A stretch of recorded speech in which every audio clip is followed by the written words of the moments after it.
ভাবো তুমি একটি জায়গায় আটকে আছো যেখানে চারিদিকে শুধু বরফ। এই সাদা দুনিয়ায় দূর দূর পর্যন্ত কোনো মানুষ নেই, আছে কিছু ভয়ানক ভাল্লুক। আর তুমি জানো না কতদিন এখানে বাঁচবে, কারণ এখানে সাহায্যের জন্য কেউ নেই। আজকে এমনই একটি মুভির কাহিনী নিয়ে কথা বল, যেখানে একজন মানুষ যার প্লেনটি এই বরফের মধ্যে ভেঙে পড়ে। প্রথমে সে ভেবেছিল এখান থেকে সহজেই বেরিয়ে যাবে, কোনো না কোনো বিমান উপর দিকে যাবে বা রেস্কিউ টিম তো এখানে চলে আসবে। এই ভেবে সে এখানে অপেক্ষা করতে থাকে। দিনের পর দিন পেরিয়ে যায়, না কোনো বিমান উড়ে যায়, না কোনো রেস্কিউ টিম আসে। তাই সে রেডিও সেট দিয়ে সিগন্যাল পাঠায়, কিন্তু তাতেও কোনো উত্তর আসে না।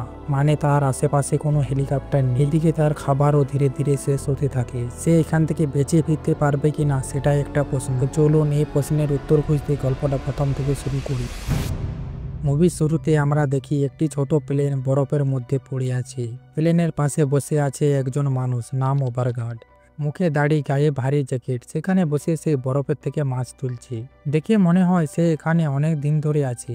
সেখানে সে বরফের উপর SOS চিহ্ন লিখে রাখে। যদি কোনো বিমান এর উপর দিকে উড়ে যায় তাহলে এই লেখাটি দেখে তারা বুঝতে পারবে এখানে হয়তো কেউ আটকে আছে। এছাড়াও সে একটি রেডিও সেট দিয়ে সাহায্যের জন্য সিগন্যাল পাঠায়। এইভাবে কয়েকদিন কেটে যায়, কিন্তু সে হাল ছাড়ে না। প্রতিদিন সকালে উঠে বরফে SOS চিহ্ন লিখে রাখে। তারপরে সে দূরে উঁচুতে গিয়ে রেডিও সেট দিয়ে সিগন্যাল পাঠায়। যদি কোনো টিম আশেপাশে থাকে তাহলে এই সিগন্যাল রিসিভ করে তারা বুঝতে পারবে এখানে হয়তো কেউ আটকে আছে। কিন্তু কোনো উত্তর আসে না। মনে হচ্ছিল আশেপাশে কেউ নেই।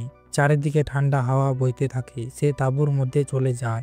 রাতের দিকে ঠান্ডা অনেক বেড়ে যায়। এখানে কিছু মেরু ভাল্লুকও আছে যারা খুবই ভয়ঙ্কর। পরের দিন সকালে উঠে সে আবারও সিগন্যাল পাঠায়, কিন্তু কোনো লাভ হয় না।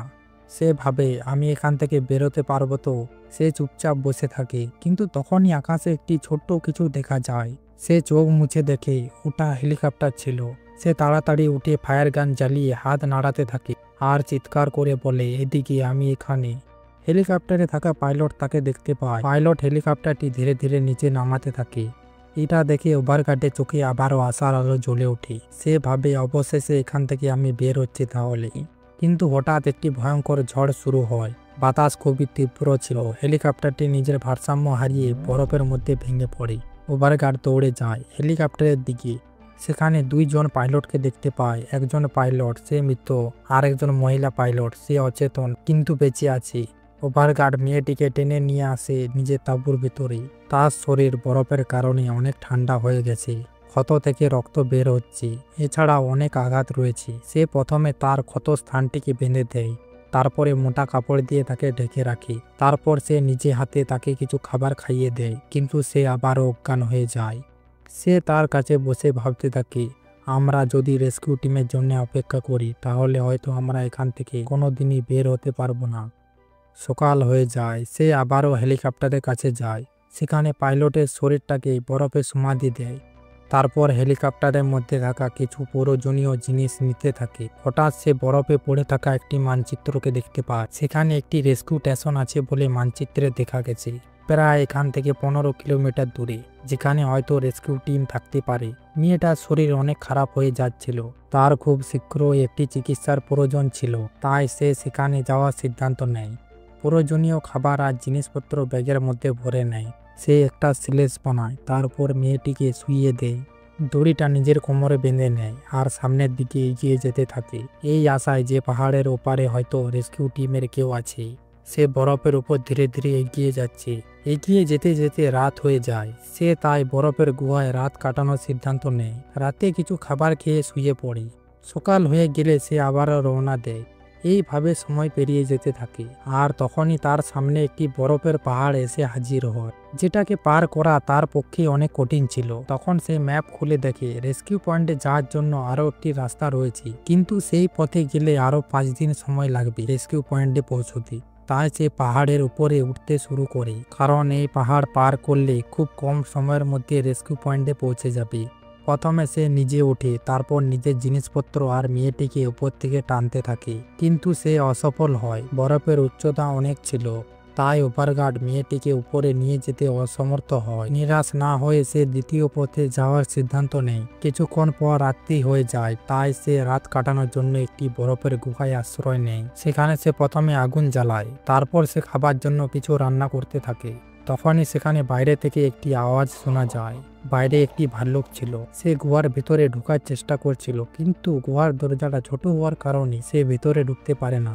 ওভারগার্ড তখন ফায়ার গান দেখিয়ে ভাল্লুকটিকে তাড়িয়ে দেয়। সকাল হলে সে আবারও বাইরে বেরিয়ে আসে আর যাত্রা শুরু করে। পথের মাঝে হঠাৎ তুষার ঝড় শুরু হয়, তাই সে সেখানে জ্যাকেটের মধ্যে মুখ ঢুকিয়ে শুয়ে পড়ে। তুষার ঝড় শেষ হওয়ার পর সে মেয়েটিকে দেখে। তার অবস্থা অনেক খারাপ ছিল।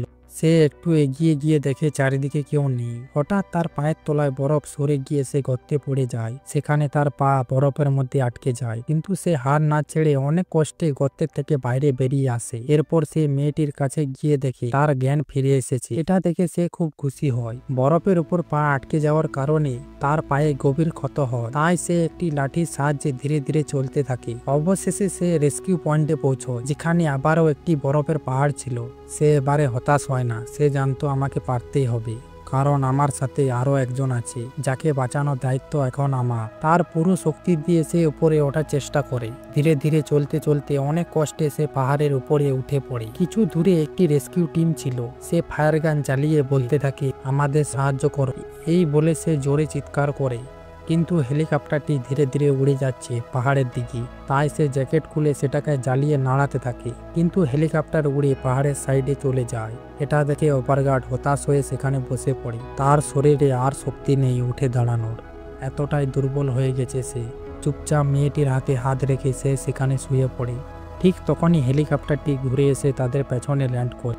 এর মানে হেলিকপ্টারে পাইলট উড়ার সময় তাদেরকে দেখে নেয়, তাই পাহাড়ের সাইড থেকে ঘুরে আসে। অবশেষে তাদের দুজনকে রেস্কিউ করে নেয়।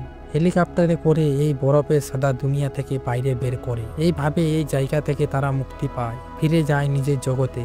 এখানে এই মুভির গল্পটি শেষ হয়ে যায়। এই গল্প শুধু একটি বেঁচে থাকার কাহিনী নয়, এটা এক মানুষের শেষ নিঃশ্বাস পর্যন্ত লড়ে যাওয়ার গল্প। ঠান্ডা, খিদে, একাকিত্ব সব তাকে হার মানাতে চেয়েছিল, কিন্তু সে হাল ছাড়েনি। এই মুভি আমাদের শেখায়, জীবন যতই কঠিন হোক, চেষ্টা করলে একটা না একটা পথ বেরিয়ে আসে। তো দেখা হচ্ছে নতুন কোনো ভিডিওতে।